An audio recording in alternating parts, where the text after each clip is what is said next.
My New Year's resolution was to stop observing the double standards that are forced upon us by society. Because a lot of them are really obtuse and some of them are kind of prejudiced. Like, have you ever noticed how if you're like a chick who goes out and sleeps with a bunch of dudes, you're considered a slut? But if you're a guy who does it, you're considered a homosexual? Yeah!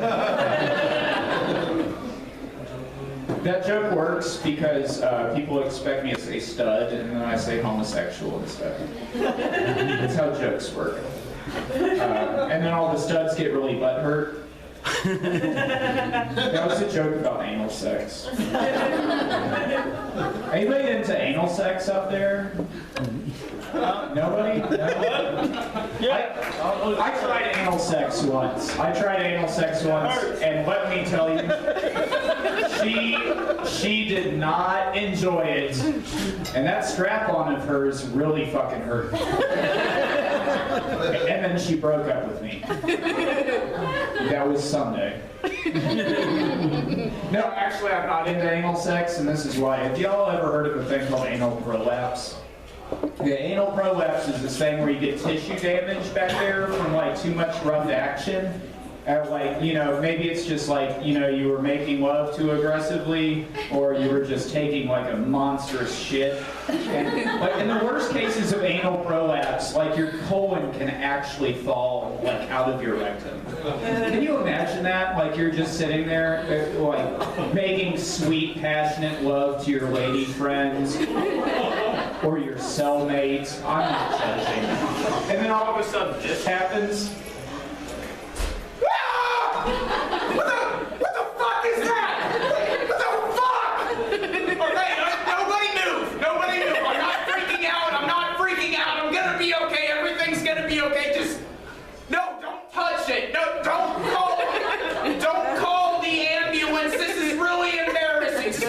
Everybody stay still for a second. I need to think. I just need to think. It's a bad scene, man. It's a bad scene. Oh, everybody drinking tonight? Everybody get ready to get drunk? That was unenthusiastic. Come on, fuckers. Everybody ready to get drunk? Everybody ready to get drunk and make bad decisions? Alright, I've been making bad decisions lately, and by lately I mean for like the last 12 years. I spent the majority of my 20s sleeping with other people's wives and girlfriends. Which seems like a good idea until you get caught. But it's also not really a good idea because like they don't always want you around because, you know, they've got to keep their like the little facade they have as a personal life, you know, in order. And that's why I discovered, like, if you're gonna build that sort of life model, what you have to do is sleep with a bunch of taken women. And that's why I've started a Kickstarter for an ad campaign I want to start. It's a little something like this. Boyfriend not pleasing you at home? Can he not get it up in bed? Does he look like a fucking hobbit? You need side guy. Side guy. Call him today. You don't have to call him tomorrow. You don't have to return his text. It's not like he's an actual human being with feelings or anything. No, he's side guy. You can call him like 3 fucking months from now, and I'm sure he'll just drop everything he had going on just to rush right to your side and give you sexual gratification because your needs are so much more important than his decidedly non-existent needs. Side guy, call him today.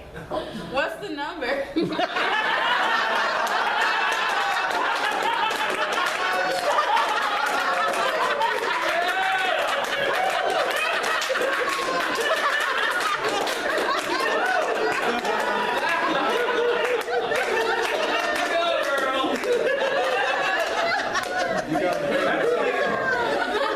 That's like the 1 in 10 million times, like the 1 in 10 million times where the heckler is funnier than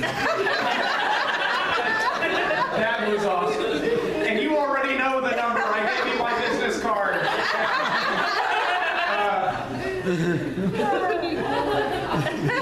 Chicks love the business cards, you know. Yeah. Oh, shit.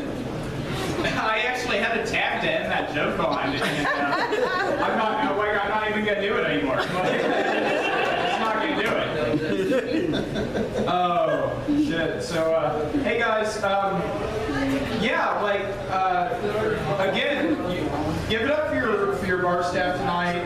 This came in pretty well with you guys. I just want to give you a little PSA. Like, when you go out to eat, go out to drink, tip your servers, tip your bartenders well. Not just because it's the right thing to do, but also because you never quite know if your server or bartender might also be a stand-up comic on the side. Case in point, one of the last jobs to fire my ass, spoiler alert, I've gotten fired from a lot of jobs.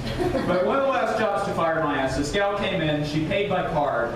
I don't know if you know this about us servers, but if you pay by card, we pay attention to what your name is.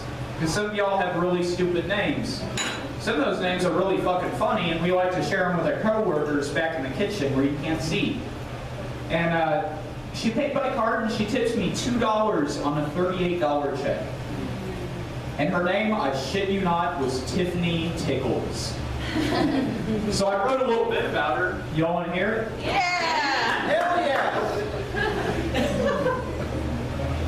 Let me tell you the tongue-twisting tale of terror about the terrible tips of Tiffany Tickles. This tawdry twat Tiffany tips me $2 tiny to take the torturous trials and tribulations of trying to take tender care of this terrible table. To all the thankless, titless twits like the taciturn Tiffany Tickles, I'd like to say, fuck you! Stay away from my restaurant! You're not paying my bills. In fact, you're the reason I drink so much I can't afford to pay my bills. Some people tell me I suffer from alcoholism, but I kind of enjoy it. Also, I don't believe in isms. You ready to go? Yeah, that was an intelligent joke. My doctor recently told me that I should probably cut back on my drinking, but what the fuck does he know? He doesn't even exist. That's right, being a stand-up comic does not come with a health insurance plan. My family recently, one of my family members recently came up to me and said, Matthew, we're worried that you have a drinking problem. To which I responded, fuck you, I have a drinking problem up there and you are. Hey!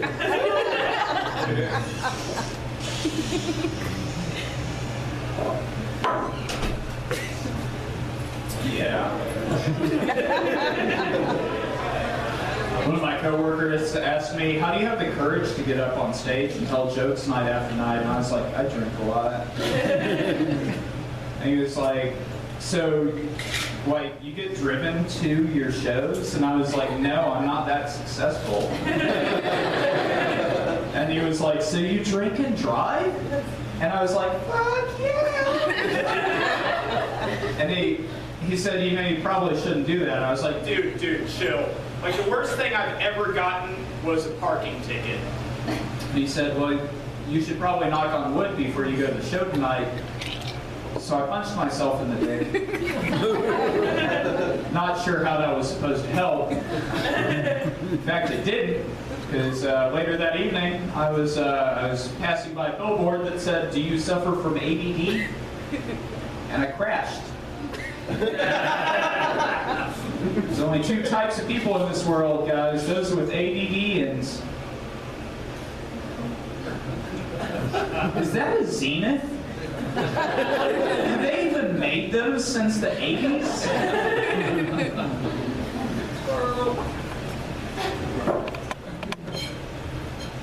Hold on. Yeah, that's a fucking Zenith. Here it says it turns on. Is it dead? Is it dead? It turns on. It turns on. Hey guys, want to see what's on TV?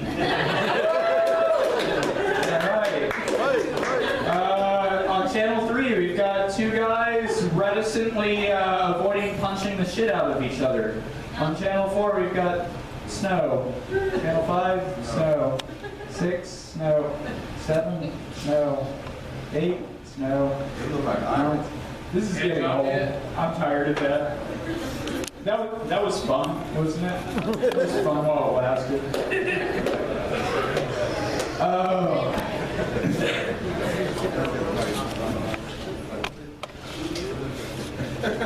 So yeah, like the funny thing is, I came here tonight with a specific set in mind, and I've done none of the material that I was supposed to do in my 18-minute set. Like I have not told one single joke I was supposed to tonight.